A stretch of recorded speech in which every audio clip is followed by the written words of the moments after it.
पाकिस्तान के चुनाव का एक बहुत बड़ा किरदार नवाज शरीफ। पीएमएलएन के प्रमुख नवाज शरीफ अब पाकिस्तान में हैं, चुनाव लड़े हैं। अंतर्राष्ट्रीय मीडिया उनको कमबैक मैन कह रहा है, लेकिन क्या उनका कमबैक जो है वो आसान है या मुश्किलों भरा है? अभी तो जो नतीजे आ रहे हैं चुनाव के, उसके मुताबिक ये कमबैक काफी मुश्किल भरा लग रहा है।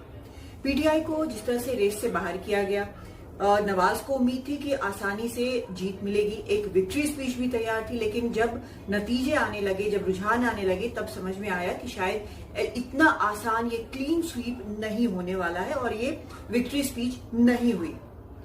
पीटीआई के निर्दलीय उम्मीदवार शानदार प्रदर्शन कर रहे हैं और इस ऐसे में जो कंपटीशन है वो तीन तरफ का हो गया है, सिर्फ पीपीपी से नहीं बल्कि पीटीआई, पीपीपी और पीएमएलएन तीनों ही इस चुनाव में अब compete कर रहे हैं। नवाज शरीफ असल में ऐसे पीएम हैं जो कि 3 बार पीएम बने, लेकिन हर बार सत्ता से बेदखल हुए। 1993, 1999 और 2017।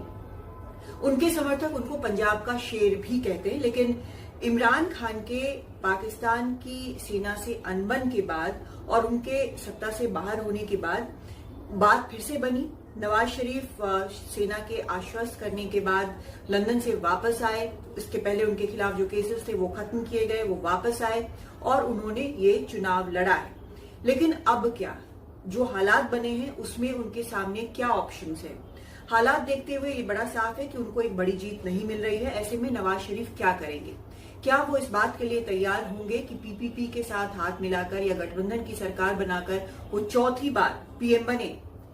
लेकिन वो भी क्या संभव हो पाएगा? मान लीजिए अगर इतने नंबर्स उनके पास नहीं है कि वो टर्म्स डिक्टेट कर सकें, तो क्या तब भी वो पीएम बनना पसंद करेंगे या फिर कोई कंसेंसस कैंडिडेट होगा, जैसे शहबाज शरीफ पीपीपी के साथ मिलकर सरकार चला रहे थे जब नवाज शरीफ सेल्फ एग्जाइल में लंदन में थे और वहां से वापस नहीं आए थे। लेकिन क्योंकि एक और इसमें एक फैक्टर है, जो सबसे बड़ा फैक्टर है, वो पाकिस्तानी आर्मी का है।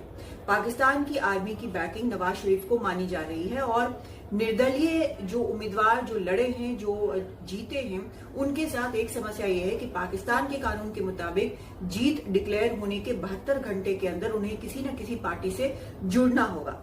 और जिस तरह से पाकिस्तान आर्मी की जो बैकिंग मानी जा रही है नवाज शरीफ को, वो नहीं चाहेंगे कि पीएमएलएन जो है वो हारे, क्योंकि इससे आर्मी की छवि को भी, ऑल पावरफुल आर्मी की छवि को भी नुकसान पहुंचेगा। तो लगता यही है कि नवाज शरीफ जो है वो किसी न किसी प्रकार से सत्ता में वापस आएंगे। और यहाँ पर ये भी कहना जरूरी है कि भारत के संदर्भ में वो क्या सोचते हैं। हालांकि भारत के साथ वो शांति की बात करते हैं, लेकिन उनकी सुई भी वहीं पर अटकती है कश्मीर में, और अब तो 370 का भी मामला है। हालांकि उन्होंने अपने कुछ बयानों में ये जरूर कहा कि जहां भारत जो है वो चांद पर पहुंच गया, आर्थिक विकास कर रहा है, वहीं पाकिस्तान अभी भी बहुत मुश्किलों भरी स्थिति में है और आर्थिक तौर पर स्ट्रगल कर रहा है। भारत का तो रुख साफ है कि जब आतंक और बातचीत साफ नहीं हो सकते हैं, इसलिए उसमें कोई बदलाव नहीं आना है। लेकिन एक जो जरूरी बात है वो ये कि पाकिस्तान की राजनीति हमेशा सरप्राइजेस से भरी होती है। अगली गुगली क्या होगी किसी को पता नहीं होता, और यहाँ पर जब तक आखिरी नतीजा ना आ जाए तब तक ये कहना मुश्किल है कि अगला कदम किसका और क्या होगा। हालांकि अधिकतर चीजें जो है वो सेना के कहने पर ही यहाँ से वहां होती हैं। तो देखते हैं कि इस बार पाकिस्तान की गद्दी पर कौन बैठता है। क्या नवाज शरीफ जो कि इसी मंशा के साथ वापस आए हैं, या फिर कोई और कैंडिडेट वहां पर अब पीएम बनता है? दिल्ली से कादम्बिनी शर्मा, एनडीटीवी इंडिया।